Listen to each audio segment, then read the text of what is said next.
자신이 구축하고 싶은 세계관을 구현하기 위해서 일반 사람들로는 상상하기도 어려운 스케일의 일을 저질러버리는 영화 감독이 있습니다. 인터스텔라의 황폐화된 지구의 모습을 그려내기 위해서 3년간 광활한 크기의 옥수수밭을 실제로 만들어버리고 특수한 폭파 장면을 만들기 위해서 배우가 앉아있는 바로 옆자리에서 특수 폭탄을 터뜨려버리기도 합니다. 그 배우가 세계에서 가장 유명한 배우인 레오나르도 디카프리오일지라도 말입니다. 공간의 일그러짐을 표현하기 위해서 복도 모양의 무중력 세트를 만들어 배우들을 두고 드럼 세탁기 마냥 돌려버리기도 하고 실제 경납고에 비행기를 때려 박아버리면서 폭파 장면을 찍어버립니다. 2차 세계대전 장면을 찍기 위해서 엑스트라 1000명을 넘게 동원해서 진흙 바닥에서 굴려버리기도 하는 영화에 미친 이 남자의 이름은 크리스토퍼 놀란 감독입니다. 그가 이번에는 2차 세계대전을 종식시켜버린 핵폭탄을 개발한 스티브 오펜하이머의 일대기를 그린 영화를 완성하여 다가오는 8월 15일 광복절에 국내 개봉을 앞두고 있습니다. 이 영화의 캐스팅 보드를 보니 일반적으로 다른 영화에서 단독 주연으로 활약할 배우들이 떼거지로 이름을 올리고 있습니다.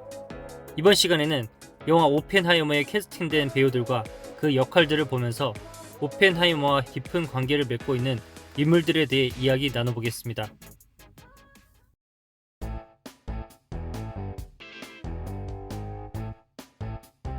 수많은 영화들을 성공시키며 자신의 세계관을 세상에 선보이기는 놀란 감독의 신작 오펜하이머에는 수많은 배우들이 캐스팅될 수밖에 없습니다. 왜냐하면 영화 오펜하이머는 분량이 1152쪽에 달하는 아메리칸 프로메테우스라는 평전을 원작으로 만들었고 미국 최대 군사과학 프로젝트인 맨해튼 프로젝트를 다룬 영화이기 때문입니다. 수많은 스타 배우들이 오직 놀란 감독의 영화이기에 캐스팅 제안을 받고 자신의 역할에 대해 제대로 된 정보가 제공되지 않은 상태에서조차 바로 수락을 해버렸다고 합니다. 먼저 이야기의 주인공 오펜하이머 역할에는 킬리언 머피입니다. 다크나이트, 배트맨 역할을 위해 오디션에 참여한 킬리언 머피에게 놀란 감독은 매료되었습니다. 놀란은 그동안 그를 비중 있는 조연으로 꾸준히 캐스팅했었는데 이번에는 그에게 가장 중요한 배역을 맡겼습니다.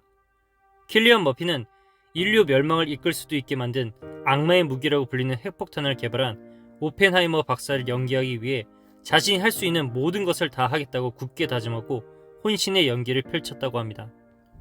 오펜하이머의 아내이고 생물학자이자 식물학자였던 캐서린 키티는 에밀리 블런트가 맡았습니다. 그녀는 그동안 우주 생명체에 맞서는 강인한 여전사와 생존을 위해 위험을 무릅쓰는 어머니의 모습까지 다양한 배역을 소화하였는데 이번 영화에서도 오펜하이머의 가장 가까운 곳에서 그의 내면과 성격을 보여주는 중요한 인물로 그려지지 않을까 합니다.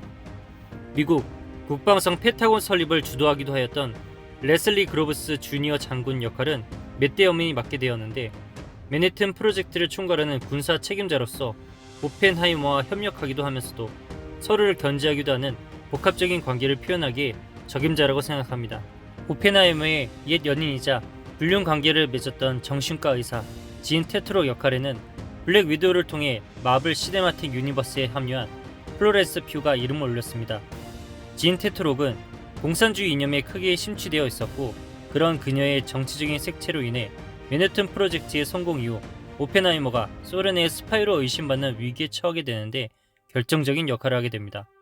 오펜하이머의 남동생인 프랭크 오펜하이머를 딜런 아놀드가 맡았으며 엠마 디몽은 프랭크의 아내 제키를 연기하였는데 두 인물도 공산주의자로서 활동한 이력으로 인해 오펜하이머를 궁주로 몰아넣습니다.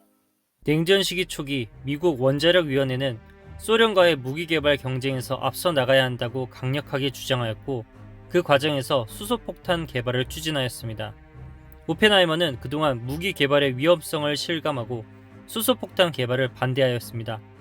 원자력위원회 위원장을 맡고 있던 루이스 스트라우스는 청문회를 열어 그를 소련에 스파일 수 있다는 가능성을 제기하였고 결국 오펜하이머는 자신이 참여했던 주요 기밀에 대한 접근 권한을 박탈당하였고 핵폭탄 연구개발 일선에서 물러나게 됩니다. 루이스 스트라우스는 아이언맨으로 유명한 로버트 다우니 주니어가 맡아 오펜하이머를 뒤흔드는 연기를 선보일 예정입니다. 그리고 수소폭탄의 아버지로 불리며 오펜하이머와 맨해튼 프로젝트에서는 협력하였으나 점차 대립하게 된 인물인 에드워드 텔러는 베니 샤프디가 열연합니다.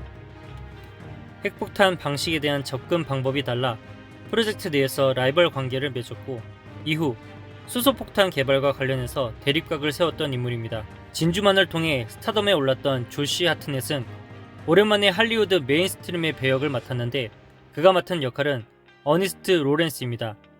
1939년 노벨 물리학상을 수상한 어니스트 로렌스는 1930년 입자 가속기의 일종인 사이클로트론을 처음으로 만들어 핵폭탄 개발에 중요한 과학적 성과를 낸 과학자입니다. 세계에서 가장 유명한 과학자인 알베르토 아인슈타인은 톰 콘티가 맡았습니다. 아인슈타인은 독일의 나치가 핵폭탄 개발을 할 수 있다는 가능성을 백악관에 편지로 알려 맨하튼 프로젝트가 촉발되는 계기를 만들었습니다. 양자역학으로 노벨상을 수상했고, 맨하튼 프로젝트에서도 역량을 뽐냈던 리처드 파인만은 올든 에런라이크가 맡았습니다. 오펜하이머가 아픈 아내를 두고 맨하튼 프로젝트에 참여하기를 주저했던 리처드 파인만에게 매주 휴가를 주는 등 매우 각별하게 대우했다고 알려져 있는데, 리처드 파인만 간의 관계를 통해 오펜하이머의 인간적인 면모와 책임 연구원으로서 관리 능력도 살펴볼 수 있을 것 같습니다. 매튜 모딘이 연기할 버니바 부시는 1차 세계대전에서 잠수함 탐지 기술을 개발하기도 하였고, 초기 컴퓨터 개발 이전 가장 앞선 계산기의 개발자였으며 국가방위 연구위원회 의장으로서 2차 세계대전 중 모든 개발 계획을 조정했던 인물이었습니다. 데니 드 페라리가 맡은 역할은 엘리코 페르미인데, 그는 이론과 실험 물리학 모두에 탁월했던 인물로 1938년 노벨상 수상자였습니다. 또한 그는 그의 제자 중에서 무려 6명의 노벨상 수상자를 배출할 정도로 후학 양성에도 탁월했던 인물이었습니다. 그는 이탈리아에서 베니토 무솔리니의 독재를 피해 미국으로 망명한 이후로 1942년 세계 최초로 원자로에서 원자의 분열 연쇄 반응을 제어하는 데 성공하였습니다. 이는 곧 핵분열 방식의 핵폭탄 개발이 가능하게 되었다는 의미입니다. 구스탑 스카스카드는 독일 태생의 미국의 물리학자인 한스 베텔을 연기합니다. 그도 1967년에 노벨 물리학상을 수상하였는데, 맨하튼 프로젝트에서는 원자폭탄의 이론 물리 분야를 연구 지휘했습니다. 전쟁 이후 핵실험 중지 운동에 참가하며 오펜하이머와 지속적으로 관계를 맺었습니다. 핵무기의 내폭력 방식을 개발한 세스 네더마이어를 데본 보스트이 연기한다고 하고, 일본의 히로시마와 나가사키의 핵폭탄 투하를 결정했던 트루먼 대통령은 게리 올드만이 맡았습니다. 제5원소, 레옹, 다크나이트 등의 작품에서 인상적인 연기를 펼쳤던 게리 올드만은 이 영화를 끝으로 은퇴를 고려하고 있다고도 합니다. 핵무기 개발을 위해 기밀 프로젝트인 맨하튼 프로젝트에는 무려 총 13만 명의 인원이 동원되었다고 알려져 있는데, 그만큼 국가의 사활을 걸고 정치, 경제, 군사, 과학 분야에 수많은 인원이 관련되어 있었습니다. 그래서 영화 오펜하이머에는 맡은 배역이 구체적으로 알려지지 않은 배우들이 많습니다. 특히 영화 보헤미안 랩소디에서 프레디 머큐리를 완벽하게 구현했던 라미 말렉도 맨하튼 프로젝트에 참여한 과학자 중의 하나로 등장한다고 알려져 있는데, 어떤 임무를 맡게 될지 궁금증을 자아냅니다. 그 이외에도 리틀 레오나르도 디카프리오로 알려진 데인 드한의 배역도 감추어져 있고, 잭 헤이드, 케네스 브레머를 비롯해 3시간에 달하는 러닝타임에 주연으로 표기된 배우들조차 어떤 역할로 영화 속에 등장할지 아직 알려지지 않았습니다. 순간 기억 상실증을 갖고 있는 인물을 그린 영화 메멘토처럼 크리스토퍼 놀란 감독은 영화 속에서 오펜하이머를 일반적인 서사를 갖춘 이야기가 아닌 독특한 시각과 방식으로 표현할 것이라고 예고했습니다.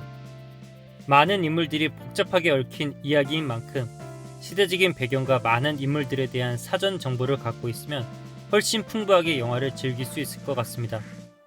핵폭발을 개인이 구현할 수는 없기에 기존 폭약을 이용해서 세계 최초의 핵실험이었던 트리니티 실험을 재현한다고 하는데, 영화 속에서 어떻게 표현될지도 관람 포인트가 될 것 같습니다. 할리우드의 상업 영화 감독은 다양한 배역을 맡은 배우들, 수많은 스태프들과 소통하며 엄청난 자본이 투입된 영화의 흥행을 책임져야 합니다. 크리스토퍼 놀란 감독은 영화 제작을 하는 자신의 일생을 핵무기 개발을 성공시키기 위해 13만 명의 인원들을 이끌었던 오펜하이머의 모습에 투영해냈을지도 모르겠습니다. 오펜하이머가 전쟁의 종식을 위해 최악의 전쟁 무기를 개발해야만 하는 극단적인 상황에서 느꼈을 부담감과 책임의 무게를 표현하기에 크리스토퍼 놀란 감독만큼 적임자는 또 없을 것 같습니다. 다음 시간에는 제 나름의 방식으로 오펜하이머의 생애에 대한 이야기를 풀어가 보려고 합니다. 영상을 시청해주셔서 정말 감사합니다.